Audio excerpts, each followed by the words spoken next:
Voilà pour le sommaire de cette émission Au fil de la Loire que nous vous proposons donc à la veille des Journées du patrimoine. Un patrimoine très varié tout au long du fleuve et particulièrement ici dans le Val-de-Loire. Nous sommes entre Tours et Blois. Le château de Chaumont est l'un des édifices emblématiques de la région. Sa terrasse est surtout l'un des plus beaux balcons sur la Loire. D'ici, l'on découvre ce magnifique paysage sculpté par ce fleuve parfois capricieux dont les crues ont longtemps fait des ravages. Un fleuve qui fut navigable jusqu'au milieu du 19e siècle. La Loire était alors la principale voie de communication pour transporter les marchandises jusqu'au port de Nantes. Pour le premier reportage de cette émission, nous allons remonter à la source, ou plutôt aux sources de la Loire. C'est dans le Massif central, au pays des volcans d'Auvergne, que de petits ruisseaux donnent naissance à ce fleuve majestueux, aujourd'hui considéré comme le dernier grand fleuve sauvage d'Europe. Un fleuve, une flore et une faune fragile, vous allez le voir, au centre de toutes les attentions. Voici la Loire sauvage, un reportage signé Hervé Arduin et Laurent Beaufils.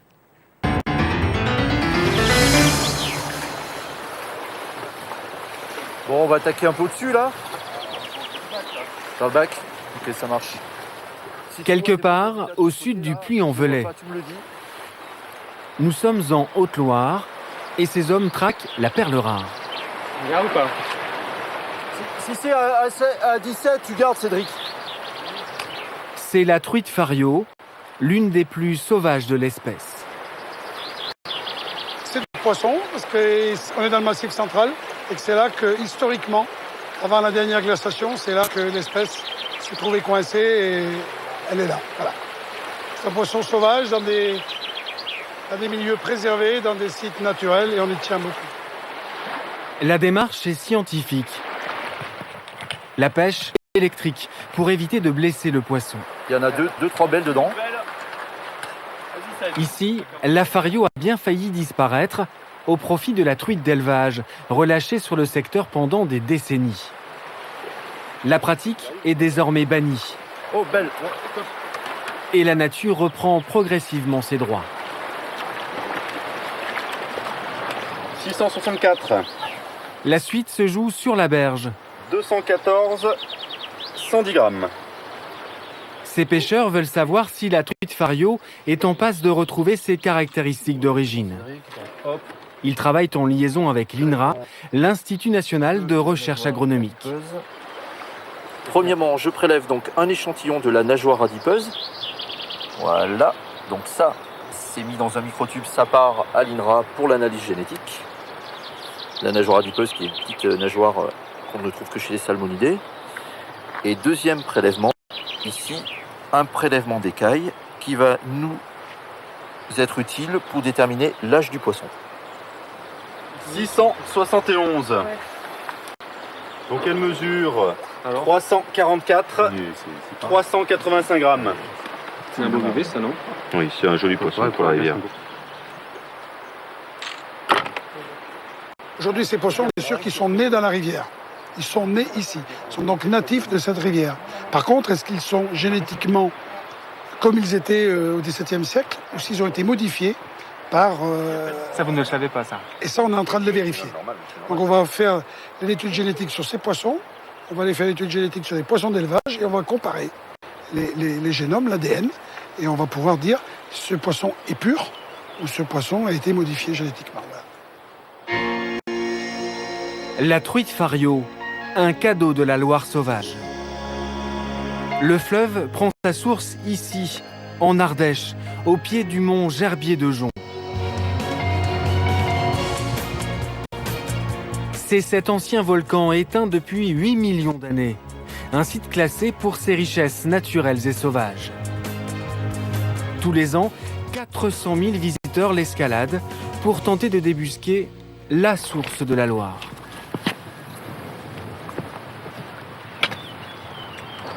Ce jour-là, Dimitri Moine, guide accompagnateur de montagne, nous emmène au sommet du mont Gerbier.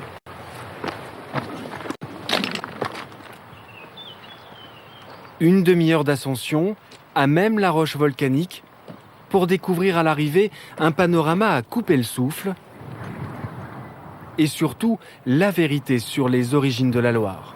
En fait, il n'y a pas une seule source, effectivement. C'est tout un ensemble de résurgences qui viennent en fait de la même origine souterraine, puisque l'eau de pluie qui tombe ici, s'infiltre dans la phonolite. Donc c'est la roche sur laquelle on est, sur le mont Gerbier de Jonc, qui est une roche volcanique.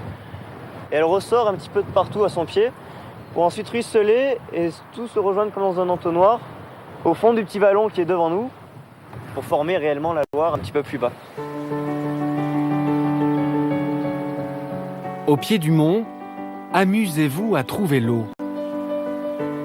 Un jeu de piste qui vous conduira jusqu'à ces narces, par exemple. Elles sont faites de mousse qui retiennent l'excédent d'eau l'hiver pour mieux la libérer durant l'été. Un rôle de régulateur naturel extrêmement précieux. Ces zones humides sont protégées car de plus en plus rares sur la planète. Donc là, en arrivant dans les prés au pied du mont Gerbier de Jonc, c'est vrai qu'on ne voit pas l'eau. On l'entend à peine, mais ce que l'on voit surtout, c'est ces grandes traînées de renoncules à feuilles d'aconite, qui est en fait une plante aquatique. Du coup, on devine qu'il y a de l'eau en dessous. Et effectivement, quand on va au bout de cette rivière de fleurs blanches, on va arriver à ensuite à voir l'eau. Et c'est pareil d'à côté? Et c'est pareil de l'autre côté, exactement. Ça veut dire que ça confirme ce qu'on disait tout à l'heure, c'est qu'il y a en fait une multitude de sources autour du mont Gerbier de Jonc. Donc là, vous êtes sûr qu'il y a de l'eau? Là, on est sûr à 100% qu'il y a de l'eau au pied de la plante. Vérification 400 mètres plus bas. Voici la Loire balbutiante que l'on enjambe encore sans difficulté. Et c'est parti pour un long périple jusqu'à l'Atlantique.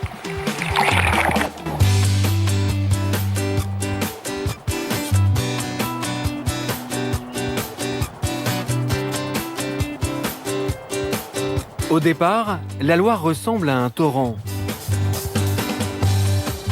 Elle serpente, cherche sa route pour le plus grand bonheur des riverains.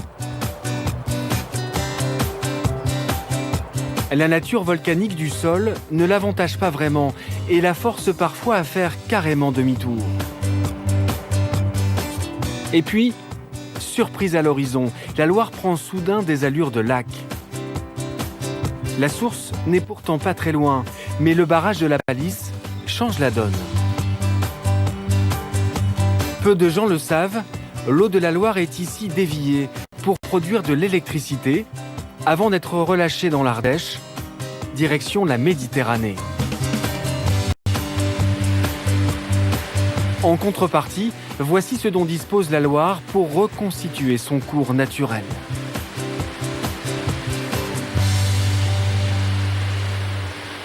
Alors ce que vous voyez là, c'est une vanne qui libère ce qu'on appelle le débit réservé, c'est-à-dire un volume d'eau qui en permanence est restitué dans le lit naturel de la rivière pour la faune et la flore. C'est une spécificité française, par réglementation sur l'eau. Dès lors qu'il y a un stockage, on remet de l'eau dans la rivière.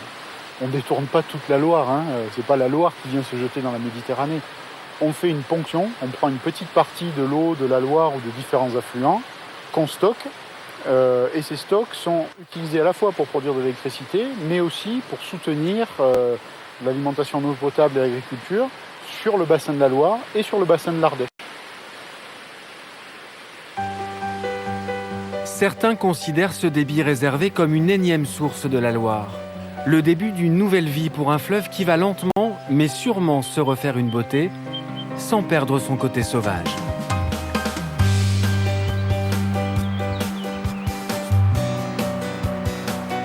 Très vite, la Loire nous offre ce décor spectaculaire.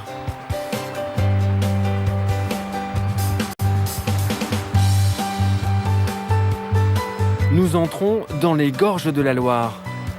Elles sont classées en zone Natura 2000 pour leur biodiversité remarquable.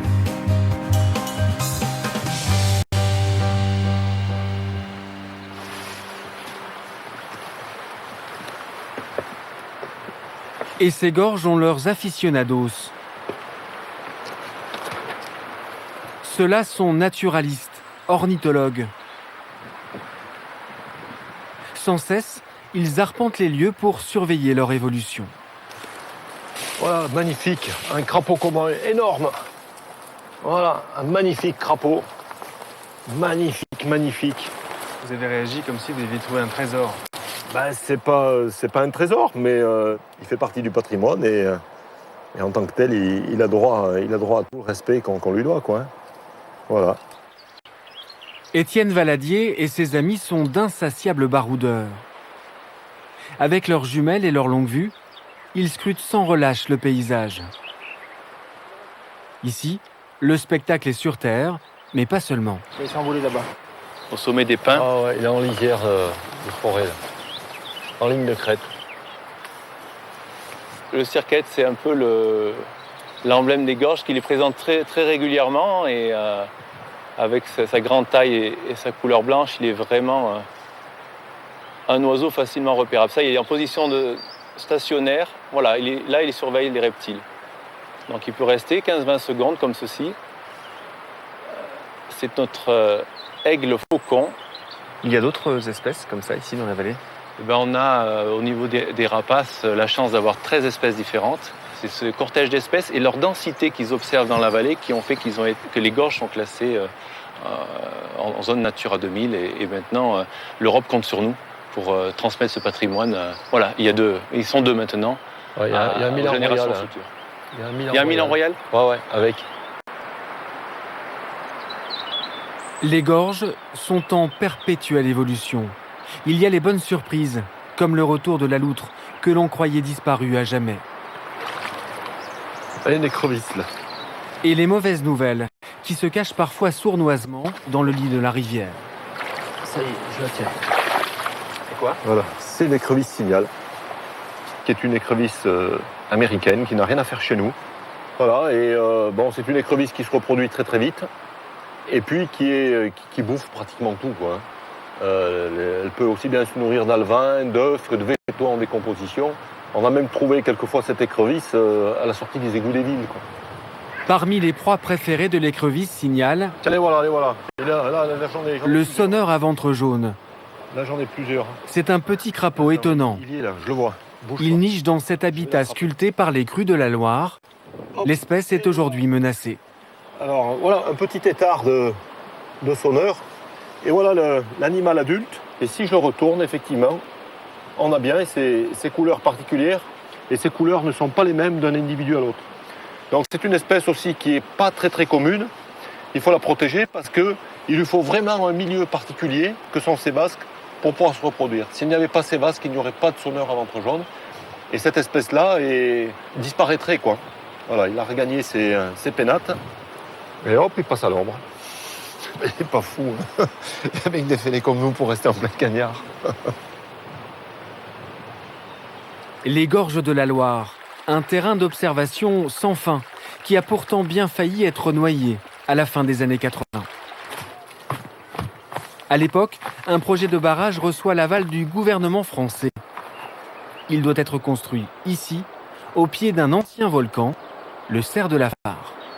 Il faut aussi imaginer que la vallée que vous voyez devant vous ici aurait été barrée directement par ce barrage, aurait créé une retenue, l'eau aurait monté une centaine de mètres et aurait inondé 27 km des gorges les plus sauvages qu'on peut s'imaginer entre, grosso modo, la ville du Puy et les sources de Montgerbier-de-Jean.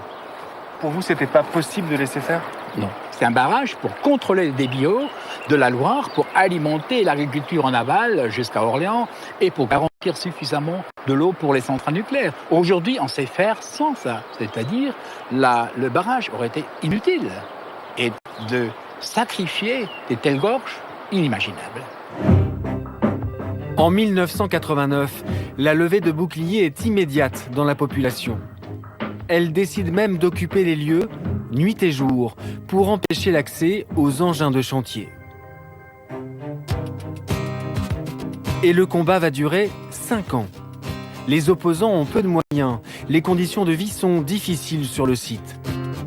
C'est David contre Goliath. Pourtant, personne n'envisage de lâcher.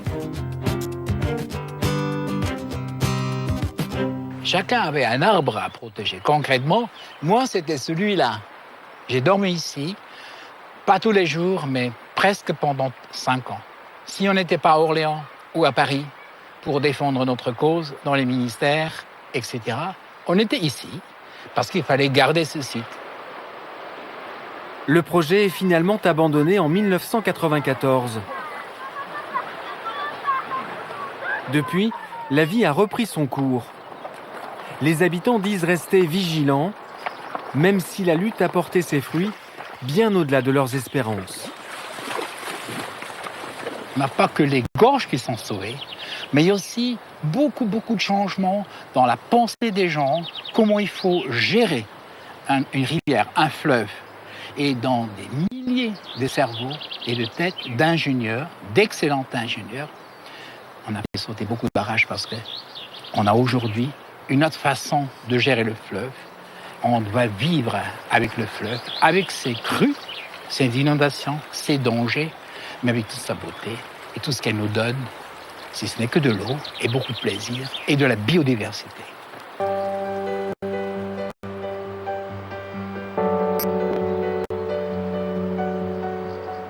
Les gorges de la Loire recèlent d'autres pépites qui ont trouvé ici les conditions idéales pour briller.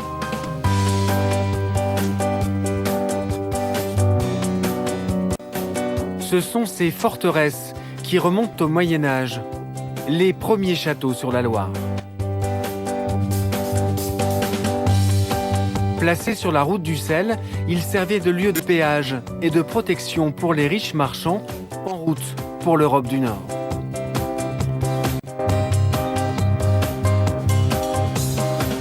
À 855 mètres de hauteur, voici le château de Beaufort, à Goudet. Construit au XIIIe siècle, il est abandonné après la Révolution.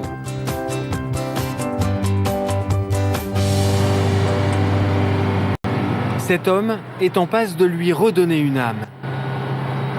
Jean-Jacques Julien est architecte à Paris, mais ses racines sont ici. Au départ, il recherchait une maison forte.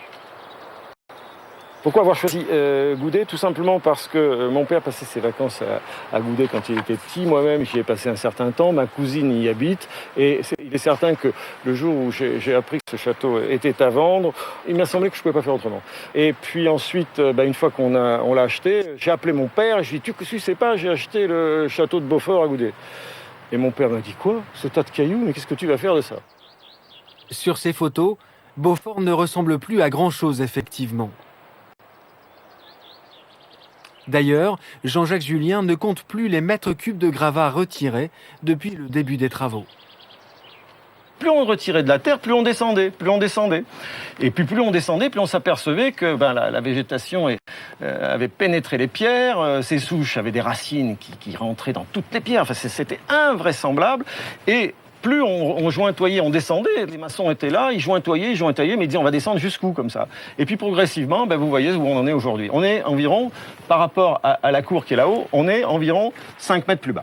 Alors après, il y a une récompense, bien sûr, c'est le résultat, et c'était un émerveillement. Alors pour les gens d'ailleurs qui connaissaient les lieux, ils sont étourdis, parce qu'évidemment, ils n'avaient jamais vu ça, et personne ne connaissait. Voilà, tout simplement. Le four à pain et les cuisines de l'ancien corps de logis du XIIIe siècle ont été mises au jour, puis remontées. Comme la tour de guet et le mur principal.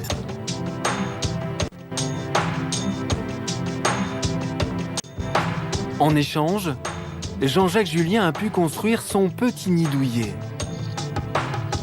Un ensemble de bois et de verre, démontable en moins de 48 heures selon l'architecte. Un projet vertueux, gagnant-gagnant. C'est vrai que c'est un peu extraordinaire. Alors là, en plus de ça, il y a quelque chose de très particulier à Beaufort, c'est qu'il y a 4 vallées. Vous avez d'une part la vallée amont de la Loire, vous avez en face la vallée de l'Olme, au pied du château, vous avez la Fourragette qui descend du Sel, et ensuite la Loire-Aval, qui est donc la deuxième vallée, et qui contourne complètement cet éperon que compose le château. C'est presque une île, le château, on n'est pas loin d'une île. Tout sauf une île déserte. Jean-Jacques Julien prévoit d'investir les lieux d'ici à la fin de l'année. C'est vrai que ça, l'objet, c'est de l'occuper. Et ce qui est intéressant, c'est d'habiter les lieux. C'est pas uniquement de les visiter ou même de se dire qu'on les possède. La possession, en soi, ça n'a pas un grand intérêt. Ce qui est important, c'est de se dire, voilà, j'y vis. Là, je suis assez content parce que finalement, on a réussi à lui redonner une lisibilité. J'ai essayé de remettre en scène ce château et on n'a pas fini et j'espère que ça profitera à tous les habitants et à tout le monde.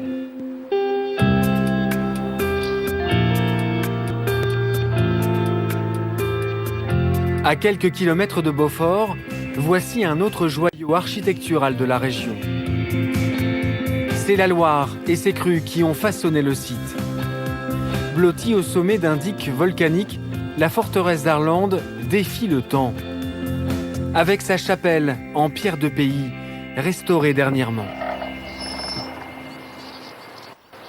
Elle date du XIe siècle, comme la tour de Guet. Le château a entre autres appartenu à la famille d'Arlande et son plus illustre représentant, François Laurent. En 1783, il est le premier homme à voler en montgolfière, en compagnie de son ami Pilâtre de Rosiers. 2 siècles et demi plus tard, le marquis d'Arlande continue de faire des émules. Et tous les ans, ces hommes organisent même un rassemblement mondial de montgolfières pour lui rendre hommage. Tout part d'ici, à 2 pas du château. Les 1500 mètres carrés de voilure prennent forme, bientôt l'heure du décollage. C'est pas comme un hélicoptère où on va se positionner toujours au bon endroit. Là, en fait, c'est la découverte à chaque fois. Il faut avoir l'esprit d'aventure pour faire du ballon.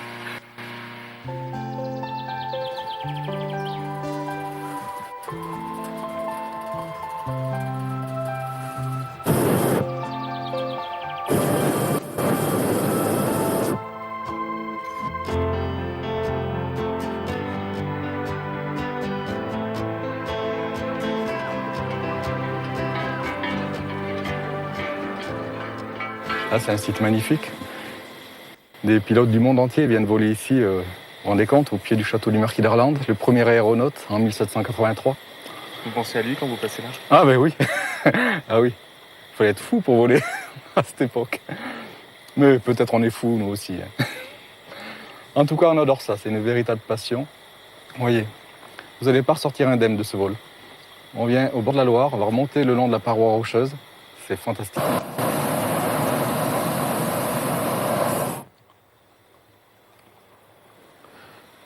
Ça nécessite un peu d'expérience quand même pour faire ça.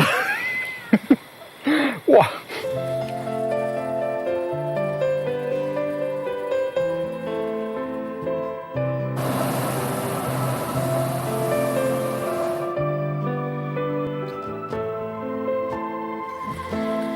Pour un pilote, c'est toujours magnifique de voler en Haute-Loire parce qu'on a des reliefs très variés, ce n'est pas monotone, on a des effets de vent qui sont intéressants en bordure de Loire et en plus le paysage est splendide.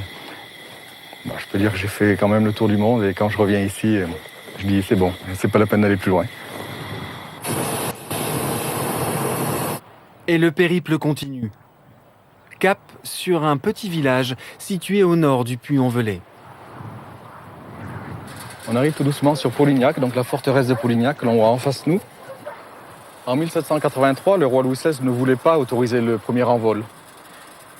Et si vous voulez, la duchesse de Polignac, qui était gouvernante des enfants du roi, est intervenue pour demander l'autorisation du premier envol. Et grâce à elle, le premier ballon a pu décoller à Versailles. Pour nous, c'est très important. On a le marquis d'Arlande, avec son château au bord de la Loire. On a la duchesse de Polignac. Tous les pilotes du monde entier sont un peu redevables à la duchesse de Polignac.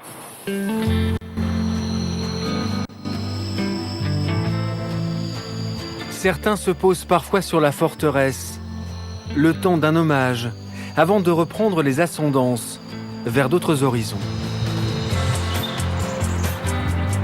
La Loire, elle, n'a pas besoin d'artifice pour continuer son voyage. Nous voici désormais près de Saint-Étienne, à la découverte d'autres gorges, beaucoup moins encaissées. La faute au barrage de Grandjean, construit en 1957. À l'époque, le niveau de l'eau est monté de plus de 50 mètres. À tel point que ce château forme une île désormais. Il était à flanc de falaise il y a 60 ans.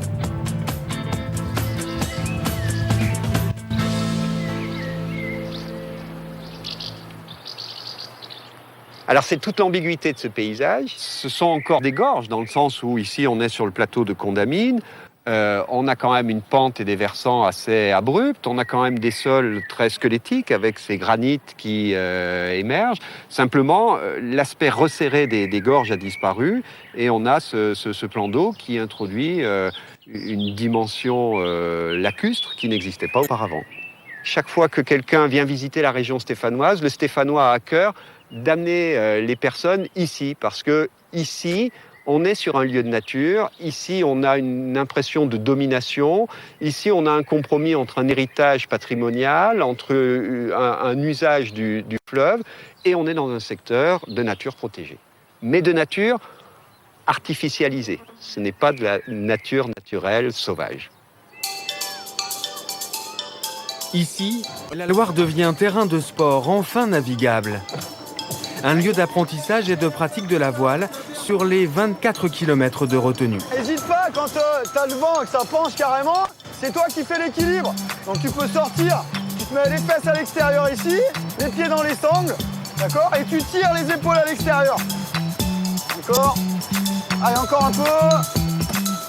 Ok. Catamaran, planche à voile, dériveur. La Loire accueille tous les formats comme une antichambre de l'océan.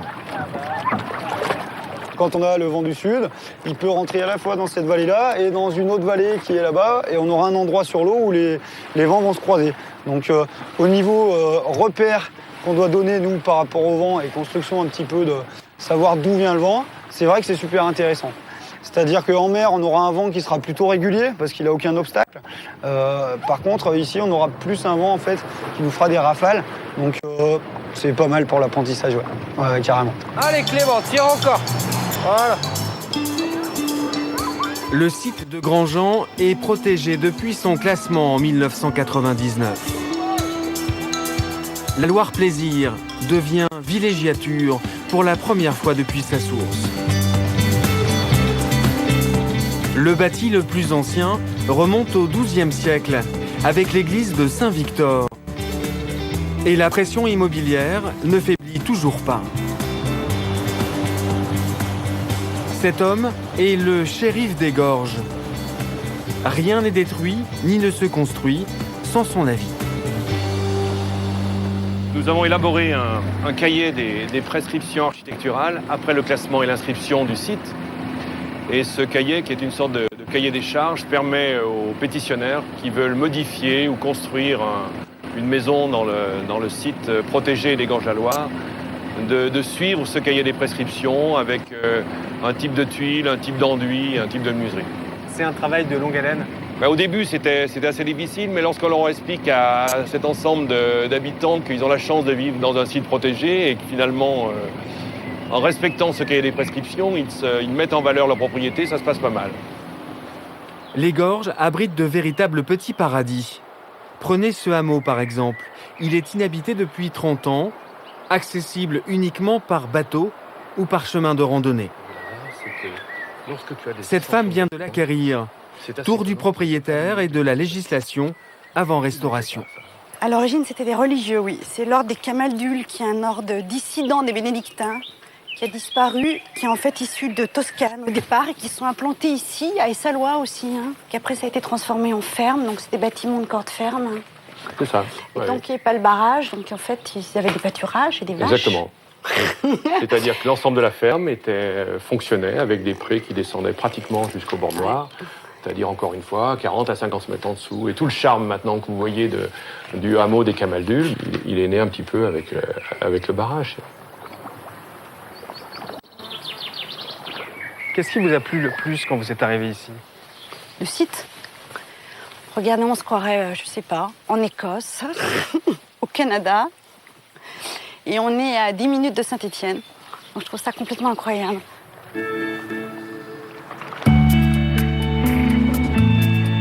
La Loire, juste pour le plaisir.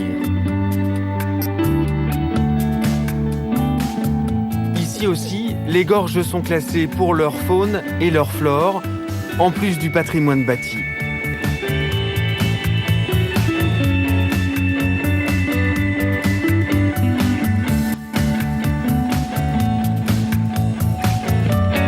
Passé le barrage de Grandjean, le fleuve n'est à nouveau plus navigable.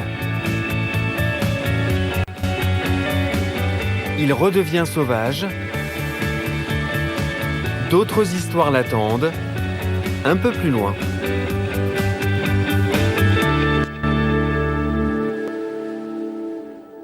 Nous sommes de retour à Chaumont-sur-Loire, que vous découvrez à présent depuis le fleuve. Ce château fut édifié au-dessus du village sur une colline qui domine la Loire. Il conjugue allure fortifiée d'époque gothique avec ses tours défensives et élégance pré-Renaissance. Vu du ciel, le tableau est superbe, le fleuve, le château et tout autour un immense parc de verdure qui donne au domaine des allures royales. Ce parc d'agrément de plus de 1000 hectares fut créé à la fin du 19e siècle pour le prince de Breuil, une époque très riche dont nous allons vous parler. Mais auparavant, j'aimerais vous montrer le décor de la cour intérieure où nous nous trouvons, un décor Renaissance visible sur les façades, mais visible également sur la tour de l'escalier, un escalier d'honneur sur lequel ont été sculptés au tout début du XVIe siècle des feuillages et des arabesques de style italien.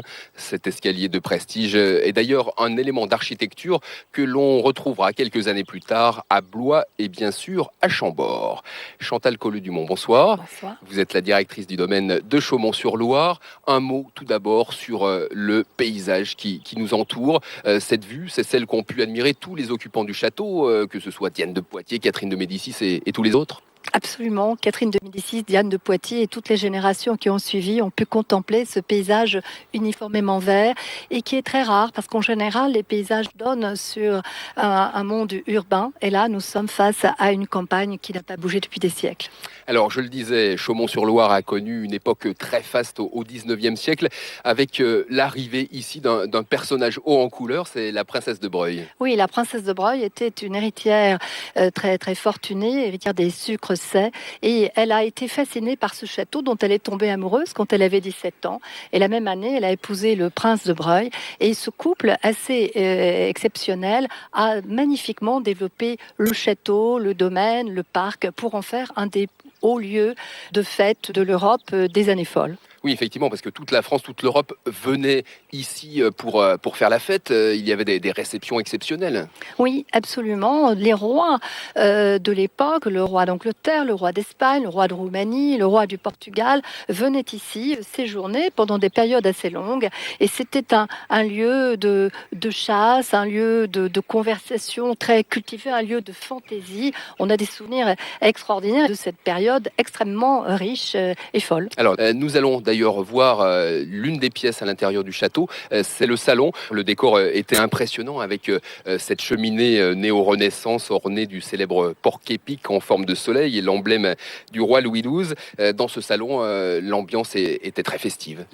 L'ambiance était très festive, donc là encore des conversations extraordinaires et puis des artistes, puisque Chaumont-sur-Loire a accueilli des personnalités comme Sarah Bernard ou Francis Poulenc sur le piano qui se trouve dans le salon. Il faut imaginer qu'il a pu jouer quelques mélodies et puis on sait que l'opéra, la comédie française se sont rendus à Chaumont-sur-Loire. Donc c'était vraiment un lieu de fête et de création permanent. Et puis, il y avait aussi parmi les invités un Maharaja. Et un jour, ce Maharaja a offert un cadeau un petit peu encombrant à la princesse de Breuil. Oui, en effet, il s'agissait d'une éléphante. Le Maharaja de Kapurthala, qui était un ami des Breuil, qui était venu à plusieurs reprises à Chaumont-sur-Loire, a envoyé de Bombay une éléphante qui a vécu dans le parc, a participé aux chasses et était évidemment des personnages les plus attractifs du domaine. Elle a vécu une dizaine d'années ici avant de partir au jardin d'acclimatation. Oui, effectivement, elle devait être l'attraction des bords de Loire. Ce château, à l'époque, était le lieu de toutes les extravagances, les originalités.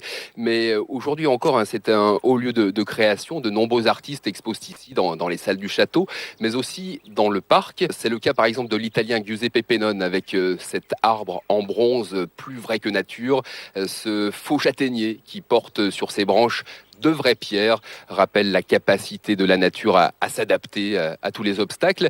Et puis, j'avais aussi envie de vous faire découvrir l'œuvre de Patrick Dougherty, l'artiste américain, a réalisé toujours dans le parc du château de Chaumont-sur-Loire ces nids monumentaux en branches de saules tressées. Le promeneur peut d'ailleurs cheminer à l'intérieur et par les ouvertures admirer les rives du fleuve. Et il y en a beaucoup d'autres de ces créations étonnantes à voir, par exemple, dès ce week-end, à l'occasion des Journées du patrimoine. En quoi ces œuvres s'inscrivent-elles dans l'histoire, dans le paysage de Chaumont-sur-Loire ? En fait, toutes les œuvres qui sont présentées ici ont partie liée avec la nature. Que ce soit au Festival des Jardins, que ce soit dans le parc ou même dans le château, c'est le lien que nous avons avec ce paysage culturel classé au patrimoine mondial de l'UNESCO qui fait que la ligne directrice de notre programmation a partie liée avec la nature. Merci à vous. Nous allons à présent reprendre le cours de notre voyage au fil de l'eau dans cette vallée de la Loire qui fut le berceau de la Renaissance en France. Un territoire, vous le disiez, classé par l'UNESCO où se concentrent d'innombrables châteaux royaux, comme d'ailleurs celui d'Amboise où je vais vous retrouver tout à l'heure. Mais vous allez voir que ce patrimoine d'exception n'est pas uniquement architectural. Des passionnés de la région vont également nous faire partager leur art de vivre, leur bonheur de vivre au bord du fleuve. Au cœur du Val-de-Loire, c'est un reportage de Jean-Christophe Chaton et Jean-Christophe Hainaut.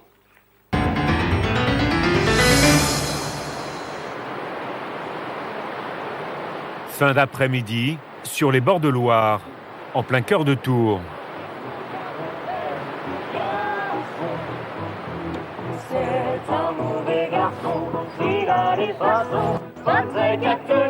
La musique qui résonne vient de la guinguette éphémère.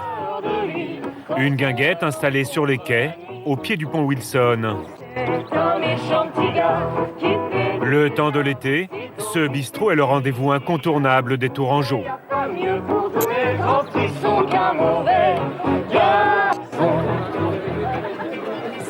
Julia est une des organisatrices de l'événement.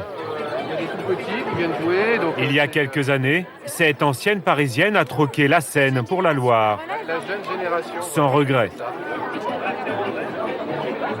C'est un décor magnifique, on est sur les bords de Loire. C'est un périmètre qui est classé au patrimoine mondial de l'UNESCO et du coup on profite un petit peu à la fois de ce patrimoine naturel, la vieille pierre, puis c'est en plein centre-ville, donc c'est vrai que ça permet aux gens de venir à pied, de boire un petit verre sans avoir besoin de prendre la voiture au retour, donc c'est assez chouette. Les gens s'étaient un peu éloignés du fleuve, c'est une façon aussi de les rapprocher, c'est ça ? Oui, en fait, ça a été un peu une zone de non-droit pendant quelques années. Et le fait d'installer cette guinguette, ça a permis aux gens de se réapproprier un peu les berges, de revenir s'y balader à vélo, à pied, puis de boire un verre face à ce décor, donc c'est chouette, ouais. J'ai la mémoire qui flanche, je me souviens plus très bien quel pouvait être son prénom et quel... La Loire, un beau panorama vers lequel les regards se tournent donc à nouveau.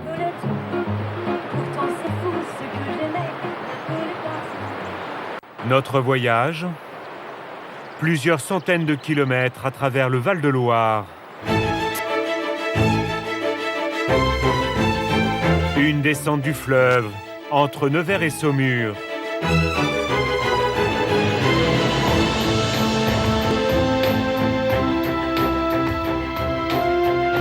Ici, la Loire prend ses aises, se fait plus large. Le relief s'adoucit. Elle nous offre un autre visage.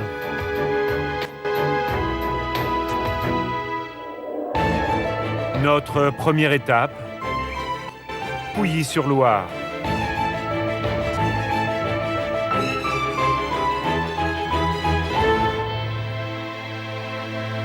Ce matin-là, le ciel est chargé et donne au fleuve comme un air d'Amazone.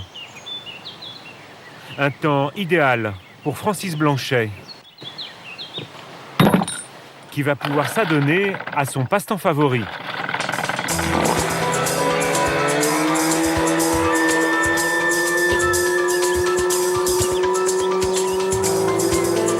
Francis, pêcheur amateur, va relever les lignes et les nasses posées la veille. Nous sommes au début de l'été, la Loire est basse. Ça ne veut pas dire tranquille.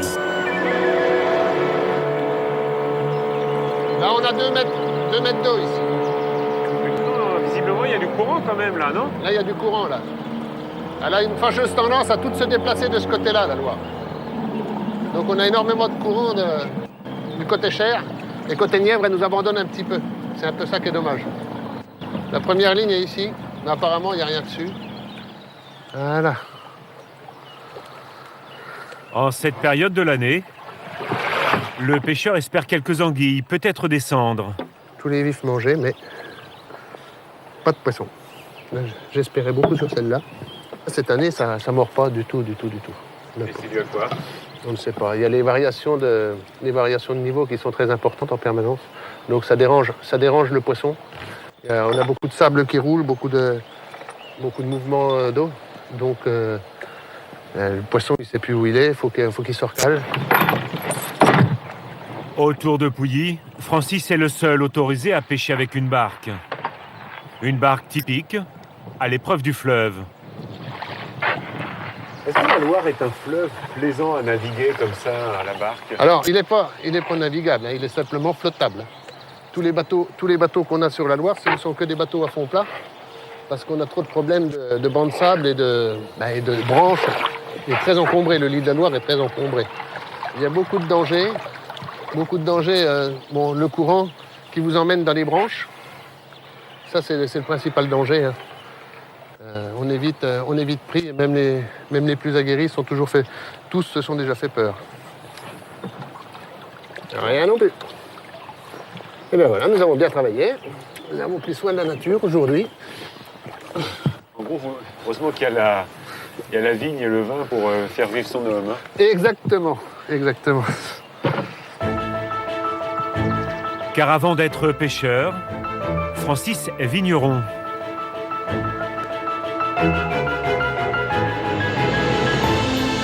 La vigne, une des grandes richesses du Val-de-Loire.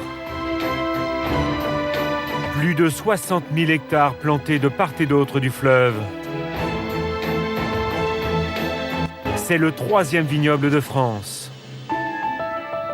Cette culture façonne le paysage et fait vivre des milliers de familles, souvent depuis des générations. Comme chez Francis.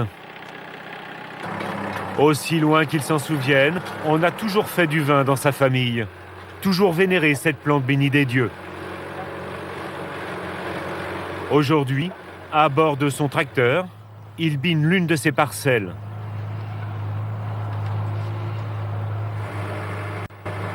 La difficulté, c'est de se tenir bien droit dans le rang, de regarder ce qu'on fait surtout. Cette opération, elle sert à quoi? À enlever toutes les mauvaises herbes qu'on a, puisqu'il faut éviter d'avoir des mauvaises herbes qui vont venir concurrencer la vigne pendant sa phase végétative. Francis est donc aux petits soins pour ses pieds de vigne. Et pour cause. Il possède une dizaine d'hectares en Pouilly fumé, appellation réputée dans la région. La Loire, elle a la particularité de modérer le climat de par la température et par l'hygrométrie, et ce qui permet à la vigne de mieux s'acclimater, d'avoir beaucoup moins d'écart thermique et donc de mieux prospérer. C'est un climat un peu idéal, c'est un coin un peu idéal? C'est un coin un petit peu idéal, oui. Et ça, il y a longtemps que les moines s'en étaient rendus compte, puisque dès le 7e siècle, ils étaient venus s'installer sur les bords de notre Loire. Les hommes l'ont donc compris depuis longtemps, le fleuve a toujours été bon pour le raisin. Pendant des siècles, il a présenté également un autre avantage. Il fut aussi une voie de communication majeure. Francis nous emmène maintenant dans un village construit au bord de l'eau. Ici, nous sommes dans le village des Loges. Les Loges, c'est de nos jours un village vigneron, un grand village vigneron, mais jadis, c'était un village de mariniers.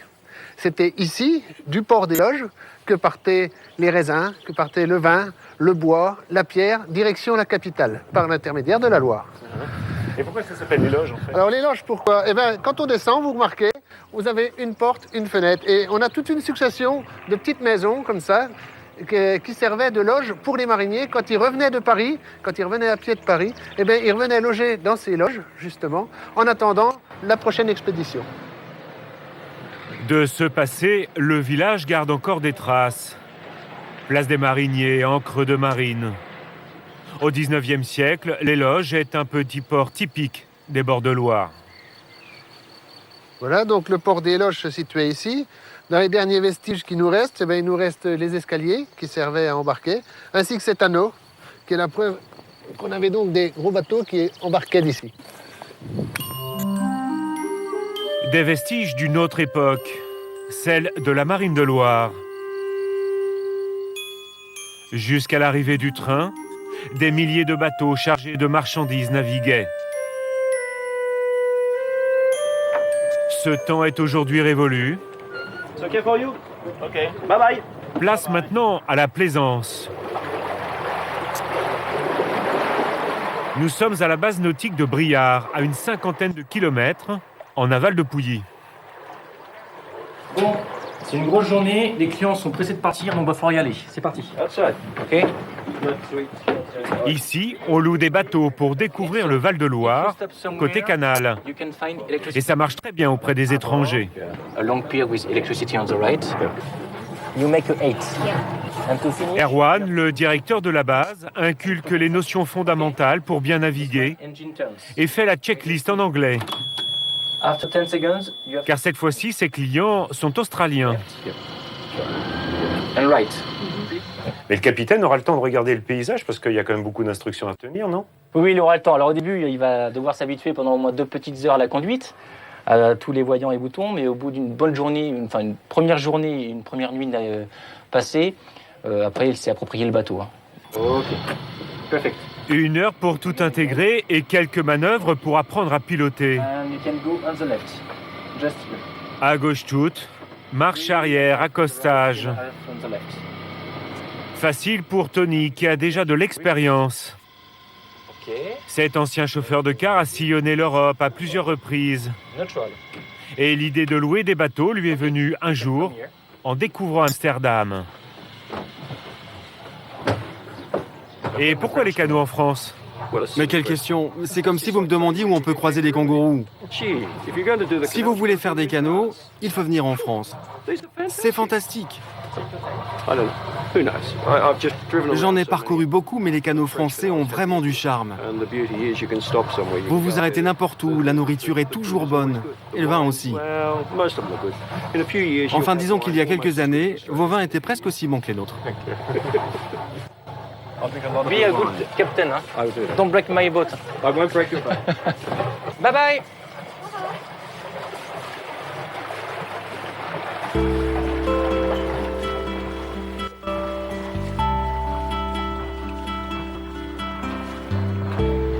Le lendemain, Erwan nous emmène découvrir ce qui attire tant ses clients. Ce sont les canaux tout autour de Briare. Car ici, nous sommes à la croisée de voies fluviales. Un décor champêtre pour des vacances tranquilles. 8 km/h, c'est la vitesse limite.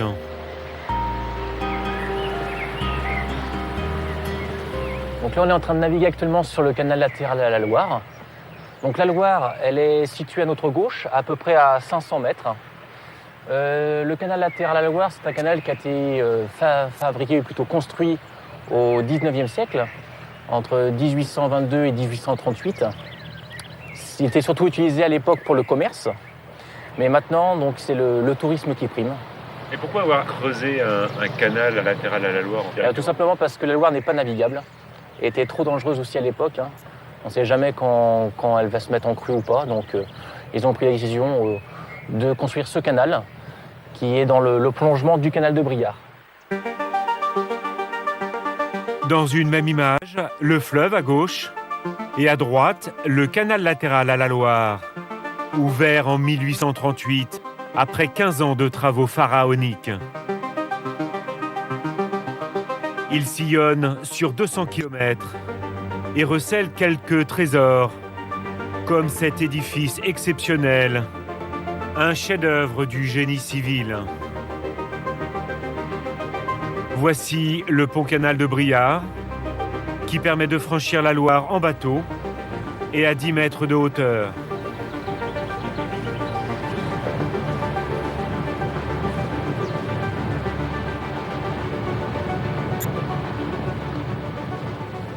C'est quand même très étroit ici pour naviguer, non?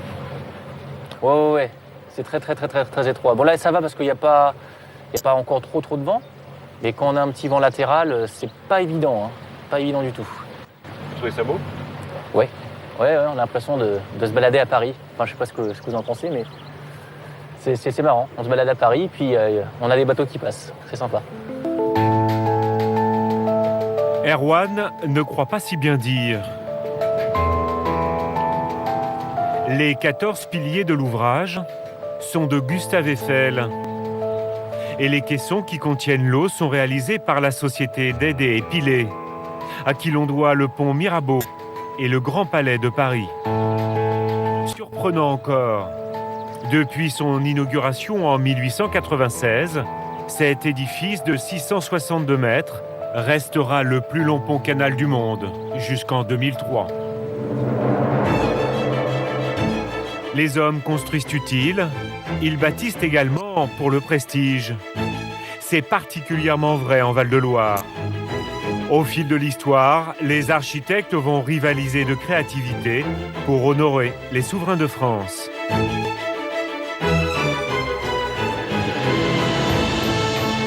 Voici Sully, merveille de style médiéval. Au XVIe siècle, il est la demeure du grand ministre d'Henri IV.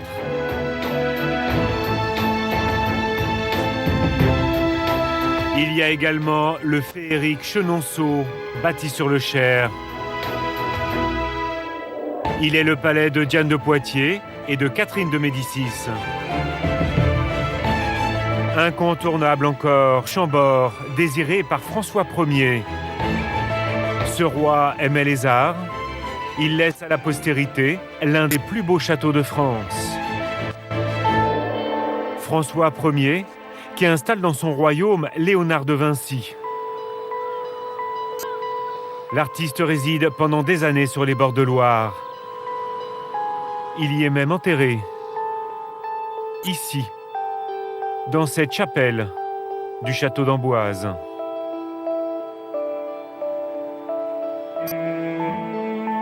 Le château d'Amboise, une ancienne tour moyenâgeuse métamorphosée en palais royal sous le règne notamment de Charles VIII. Une demeure surprenante, à plus d'un titre. Alors nous sommes là dans une tour dite cavalière. Alors, ces tours cavalières ont été construites à l'initiative du roi, chantier royal, puisque l'accès à ce château était relativement limité avec un grand portail d'entrée en partie haute. Avec le développement de la cour, il a fallu créer de nouveaux accès. Deux grandes tours avec un diamètre très grand, un diamètre très large. Pourquoi ? Pour permettre l'aménagement de cette rampe d'accès, rampe douce, qui permettait aux chevaux et aux attelages de gravir les 35 mètres de différence entre la ville et les terrasses du château. Deux grandes portes d'entrée, l'une étant peut-être plus solennelle que l'autre, mais ces deux portes qui sont entièrement construites et qui facilitent évidemment la pénétration dans cette grande forteresse. Architecture originale et rare, dont la forme s'inspire du château Saint-Ange de Rome. Suite de la visite avec la salle du Conseil. C'est l'une des plus belles de l'édifice. Grande salle, c'est vraiment la salle du Conseil, la salle principale du château. Et dans cette salle, donc, deux cheminées.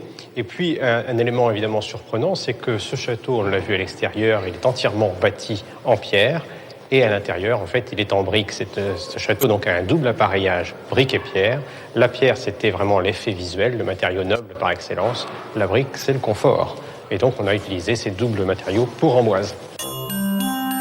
Remarquez un détail dans le décor.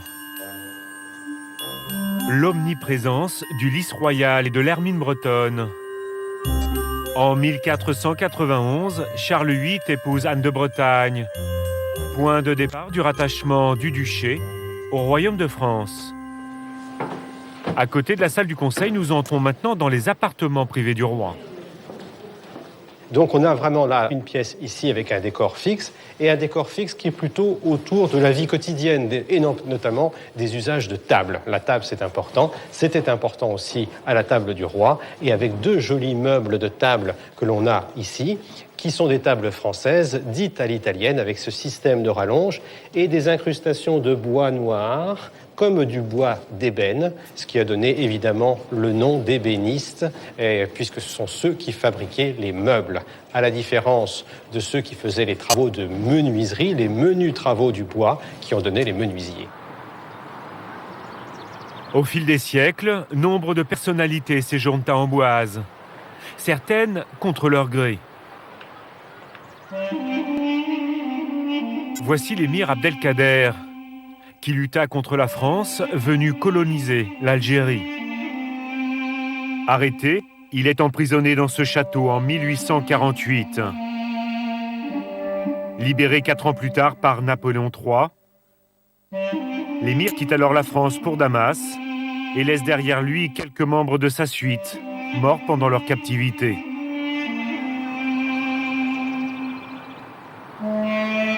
Il repose toujours ici, dans le jardin. C'est la page la plus surprenante de l'histoire de ce château.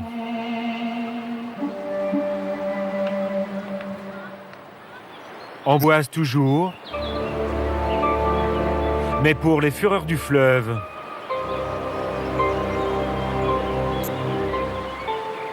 Régulièrement, la Loire connaît des crues exceptionnelles, détruisant les biens et menaçant les personnes. 1846 et 1856 restent les plus fortes de l'histoire. À Amboise, elles ont particulièrement frappé les esprits. Il faut dire que la ville est située dans une zone à risque. Donc là, on est certainement au meilleur endroit pour comprendre ce qui s'est passé lors des grandes crues du 19e siècle. Donc là, on est sur la tour garçonnée du château d'Amboise, qui est à l'Éperon rocheux, juste à la frontière entre la vallée de la Loire et la vallée de la Masse, qui se situe juste là face à nous, qui est une rivière qui se jette dans le fleuve, juste en centre-ville d'Amboise. Une confluence un peu risquée, c'est ça? Confluence risquée, en effet. Une grande partie du centre-ville ont été inondées, on le voit sur cette carte, tout ce qui est en bleu a été inondé. Donc nous nous situons juste ici, là, sur la partie de l'Éperon rocheux du château. Et donc là, on a la Loire, et la Loire s'est étendue au-delà des digues dans sa partie nord, et dans sa partie sud, elle est venue couvrir toute la vallée de la Masse et toute la partie centre-ville d'Amboise. Lassée des crues à répétition, la ville se lance dans de grands travaux. Elle décide de fermer la rivière Amas par ce barrage. Nous sommes alors en 1860. Pour bien comprendre, Christophe Stocky, le directeur des services techniques de la mairie, nous propose de chausser des bottes et de descendre directement dans le lit de la rivière. Donc là, on se situe juste derrière le barrage de confluence qu'on vient de voir, là, qu'on vient de voir juste précédemment, côté Val-de-Loire. Là, on est maintenant côté centre-ville, juste derrière ce mur de 3,15 m d'épaisseur, dans lequel on a 3 ouvertures qui accompagnées à chaque fois de 2 vannes, donc les 6 vannes. Et lorsque la Loire est en crue, on ferme ces vannes pour empêcher la Loire de refluer vers le centre-ville. Ensuite, la Masse a été recouverte sur 900 mètres.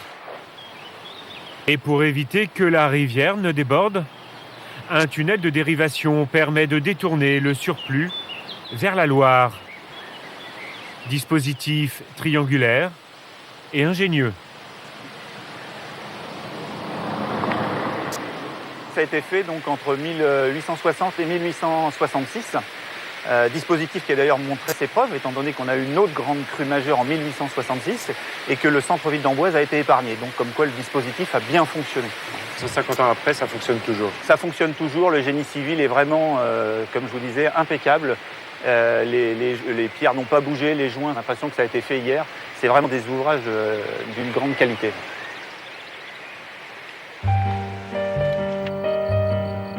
La montée des eaux a toujours fait partie des préoccupations des riverains de la Loire. C'est écrit sur leurs murs. Pour éviter toute mauvaise surprise, certains ont fait le choix d'habiter le plus haut possible, sur les collines. Voici Sébastien Guérif, propriétaire d'une carrière de pierre. un spécialiste d'une architecture caractéristique du coin. Qu'est-ce que vous regardez? Je regarde la restauration du troglo. C'est un troglodyte. Je regarde, j'apprécie un petit peu le type de restauration entamée. Là, pour le coup, on est dans du typique de la région. Ah là, oui, vraiment. Là, on est dans le troglodyte de Coteau. Donc, on est avec une partie qui peut être un peu en avancée. Donc, c'est ce qu'on appelle du semi-troglo, une partie habitation classique. Et puis, l'arrière de la maison s'enfonce sous la roche. C'est joli comme lieu, quand même, là. Oui, c'est mignon, là. C'est très mignon.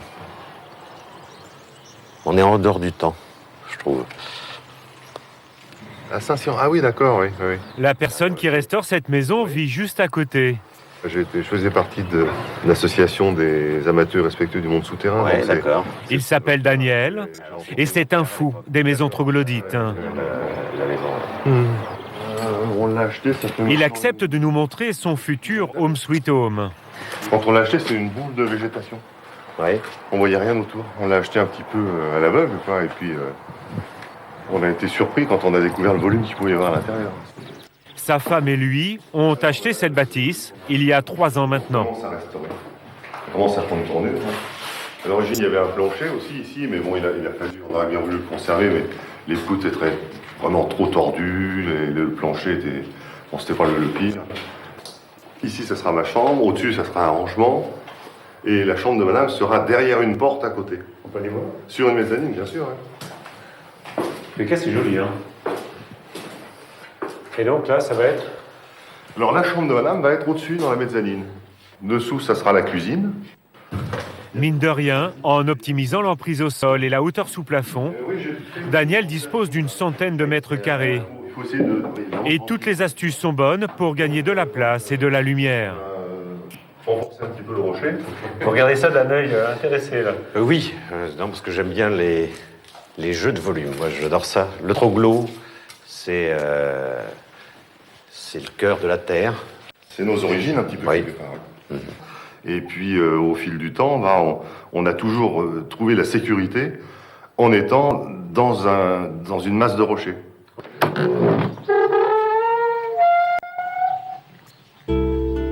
En attendant la fin des travaux, Daniel vit toujours à côté. Inondé de soleil par un puits de lumière, tout est organisé autour d'un jardin troglodyte. Un lieu où il fait bon vivre. De la fraîcheur en été.